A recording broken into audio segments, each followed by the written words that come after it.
Despite the shuttle's bus-like size, the interior portion was more like a minivan. I had to imagine that the bulk of it went to machinery and engines.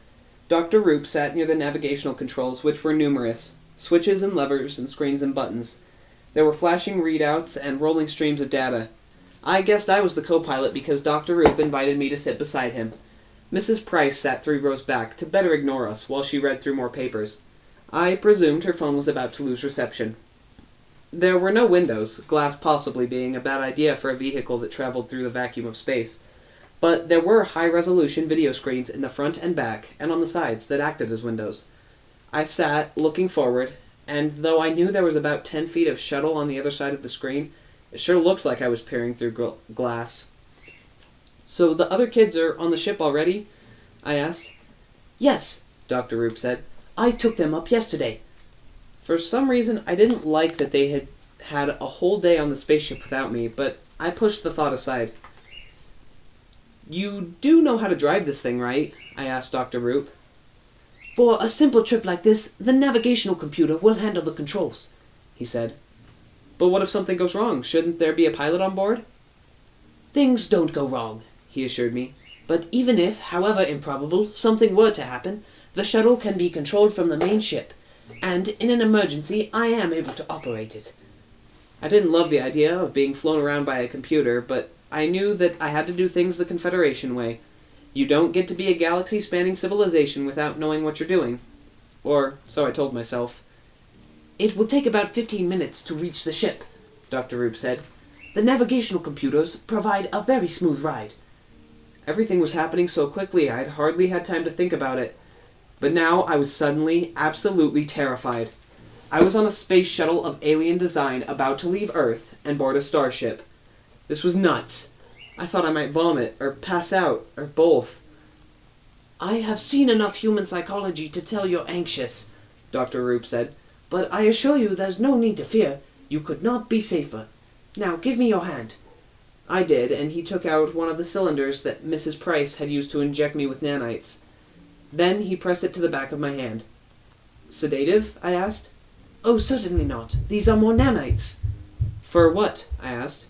Suddenly my vision grew fuzzy, but only for a second.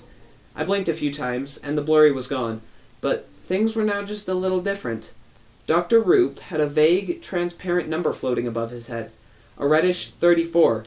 In the lower left of my own vision, I saw a number 1, and below that, 0000 over 1000. The numbers were translucent and easy to ignore, but when I made an effort to see them, they came to sharp focus. What's going on?" I asked. "I'm seeing numbers." "That is your heads-up display," Dr. Roop said. "You're joking. I had a HUD now?" "I'm quite serious." "Okay," I said, trying to figure the rest out.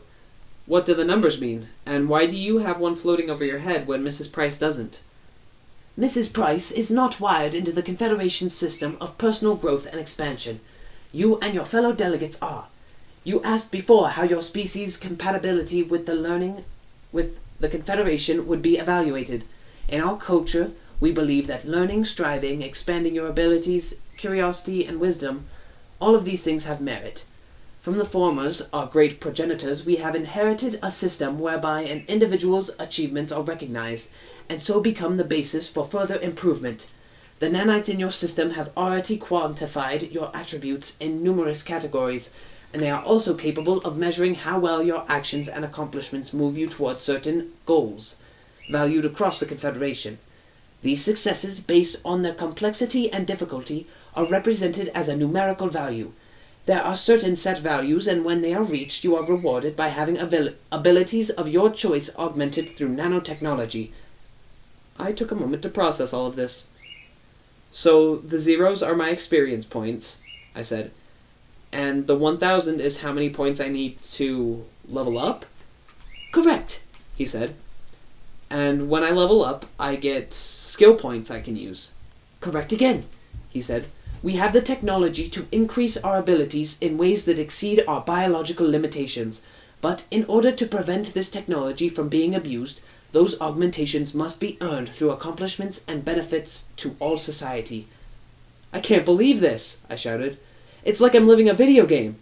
I'm gonna level up, and so you're like a level 34 diplomat? Well, there is no class system, if that's what you're implying, but there are specialized tracks. When we get to the ship, you'll have time to inspect the skill tree, and you can decide how you want to proceed. It's an important choice because all augmentations are final. How do I gain experience, and what kind of skills are we talking about? There will be numerous opportunities on the station to advance. You'll quickly learn how to pursue tasks that accumulate experience points, and that is how your delegation will be rated. At the end of your time with us, if your team has amassed a total of 80 levels, then you will move on to Phase 1 integration to the Confederation. So 20 levels apiece. Well, it doesn't matter how they're distributed as long as the total is 80. Keep in mind that the more you advance, the harder it is to obtain each successive milestone. The first few levels can be achieved in days or even hours, but the number of required points increases with each level. It can take some beings a decade to move from level 30 to 31. Whatever fear I had felt vanished as I considered the prospect of leveling and gaining nanotech augmented skills. Then the shuttle began to move and the fear came back. There was a thrumming noise and a series of vibrations, and then the sense of levitating. And then the feeling that we were going a zillion miles an hour and my stomach hadn't come along for the ride. Through the front view screen, I watched as we hurtled towards the sky. Then I turned around and understood just how quickly we were moving. We were pulling out of the hangar and heading upward, and then the Earth fell behind us like a pebble fired from a slingshot. Literally seconds after we began to ascend, we were in space. By which I mean outer space. I was now a spaceman, an astronaut, or at the very least, a kid hitchhiking a ride with aliens. I was not, however, floating. It felt no different from being in an airplane. Artificial gravity? It sure seemed like it. Oh, but the stars. Imagine the clearest, most vivid night you've ever seen. The kind you could only get far, far away from city lights. Now imagine it 100 times more vivid with 1,000 times more stars. Stars almost as thick as the black behind them. Stars of every color, from pinpricks to glowing globs. Behind them hung the vicious soup of the Milky Way, bright and brilliant and real. Dr. Roop interrupted my awe to hand me a black, shiny rectangular thing about 8 inches long and 5 inches wide. "What's this?" I asked. "It's your data bracelet," he said. "It wraps around your wrist on your non-dominant hand." He tapped at his own bracelet, and a view screen hovered before us, showing an exterior image of our shuttle's departure. He tapped at a few icons, and the keyboard appeared out of thin air, hovering just before him in an aerodynamically perfect position. It was translucent, made out of what appeared to be blue energy, but it was also real. I reached out and touched it, and it was solid. Not hard, but somehow physical. It responded to my touch, and I could feel rubbery resistance with the tips of my fingers. Each stroke made a tapping noise, and like it was a real keyboard. He tapped a few more keys and sped up the image, slowed it down, stopped the frame, and then tapped some keys and another screen came up, listing a queue of messages. He sent that away and called up another menu, this one a series of documents. "This device links you to the wider sphere of Confederation knowledge and will enable you to communicate, conduct research, keep up with current events, access entertainment, or whatever else you wish." He then tapped an icon, and the keyboard and screens simply vanished. "You'll discover it has many properties and uses over the next year." He gently set my bracelet on my wrist, and the two ends banded together, tightly and seamlessly, but in no way uncomfortable. He then walked me through the meaning of most of the basic icons on it, showing me how to remove it, activate communications, search for data, and so on. "In the upper right-hand corner of your heads-up display," he said, "you'll find a menu that includes a few tutorials. I suggest that you run through the instructions for the data bracelet when you have some quiet time. Generally, we frown on direct cognitive data integration since we value the learning process, but we make an exception for the data bracelet since it is key to navigating Confederation culture." I checked my HUD and found I could pull down menus just by looking at them, and then when I wasn't using the HUD, it vanished. There were so many more questions I wanted to ask, but then the shuttle banged sharply, and when I looked at the view screen, I was filled with a sense of wonder. There, before us, against the backdrop of black and stars, was an actual interstellar spaceship. It was really just the shuttle on a larger scale. A huge rectangle, though rounded at the corners with a pair of massive engines affixed to each side, one at one end and one towards the middle.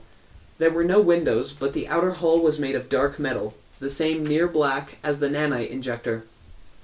Only the lights affixed at various intervals and the yellow glow of the engines made it stand out against the space. "Wow," I said. "That's it. That's our starship." I sounded like a total dork, but I was beyond caring. I was in space, looking at a starship that would take me light years from Earth. I wish my dad could see this. "That is the Dependable," Dr. Roop said. "What a ridiculous name," I blurted out. "Zeke," Mrs. Price cautioned me from the back. "He may speak if he wishes," Dr. Roop said. "However, I must admit I don't understand your grievance. Do you not think dependability is a worthy trait?" "Sure," I said. "For a washing machine, not a spaceship." "Then what, in your opinion, is a good ship name?" I was about to say Enterprise, but then I thought about it and realized that it was in fact a pretty boring name. You didn't notice how boring it is because it's always been the name of the most awesome starship ever. So what else? The Normandy? That's just a place in France. The Millennium Falcon? It sounded cool, but what does it mean? Do you really want to name your ship after a 1,000-year-old bird? I rooted around in my memory and dug something up from the larger Star Trek universe. Captain Sisko's ship. The Defiant, I said. That's a good name. "I can understand that under certain circumstances, defiance is an honorable trait, but under others, isn't it undesirable?" "I guess." "And isn't dependability always a good thing?" "Yeah, but that's not the point. What about..." And now I was just making things up. "The Victorious," something like that. "That suggests belligerence," Dr. Roop said. "It's better never to have to fight than name your ship in anticipation of winning." "Maybe it's a translation issue," I conceded. "It might sound better in your language." What I was really thinking was about Mrs. Price's little lecture outside the library. The Confederation was made up of largely non-aggressive species. Giving ships names that celebrated victories might sound horribly unpleasant to them. Maybe I should be glad it wasn't the Cud Chewer. I looked at the ship again as we approached. I saw doors opening on the side, a shuttle bay, encased by a blue energy field. My heart hammered and my stomach flipped. It was a beautiful ship, full of aliens who traveled across the stars, and I was about to go on board. "You know what?" I said.